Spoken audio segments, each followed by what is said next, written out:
Okay, betul ke naik flight Air Asia ni orang kata tak best sebab dia low cost. Jadi sebabkan nak menjawab soalan ni, hari ni saya sendiri naik Air Asia X daripada Kuala Lumpur ke Jeddah, 9 jam 30 minit. Okay, ini pandangan peribadi. Bila sampai di Jeddah tadi, Alhamdulillah, general so far apa saya boleh katakan not bad.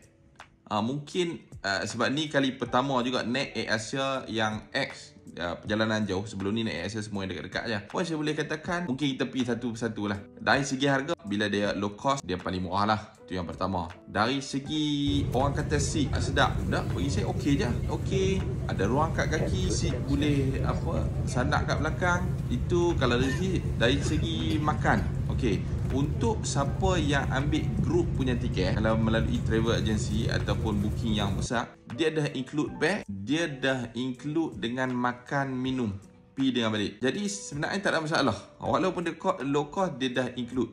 Cuma kalau siapa yang beli online secara individu, bukan group, yang tu tak termasuk bag dan tak termasuk makan minum. Yang tu kita kena add on lah. Cuma mungkin dari segi selimut. Okey, selimut tadi, siapa yang nak selimut kalau sejuk kan, yang tu kena sewa berapa, RM25 kot tak silap. Tapi pandai-pandai lah buat sweater sebab dia harga dia murah, lebih murah daripada flight-flight yang lain. Okey, mungkin satu benda yang dia kurang adalah entertainment. Dia tak ada langsung entertainment. Jadi tapi yalah, kita bukan nak entertainment sangat, kita nak pergi dah. Mungkin kalau siapa rasa nak bagi ada pengisian sikit, boleh download, simpan apa-apa yang kita nak dengar, audio ataupun video dalam handphone, kita boleh pakai macam biasa. Cuma dia tak ada kekurangannya. Yang best tadi, bila kita sampai dekat Jeddah tu, dia turun dekat terminal haji. Terminal haji ni dia agak jauh, dalam 20 minit kalau nak pergi dekat terminal yang ada kolam ikan apa semua tu. Cuma bagusnya terminal haji ni, dia memang khusus untuk flight-flight yang macam ni. Dan perjalanan dia sangat smooth, mudah. Dari segi cop pasport, ambil beg sangat mudah. Tak sampai setengah jam dah clear semua sekali. Ini benda yang paling bagus.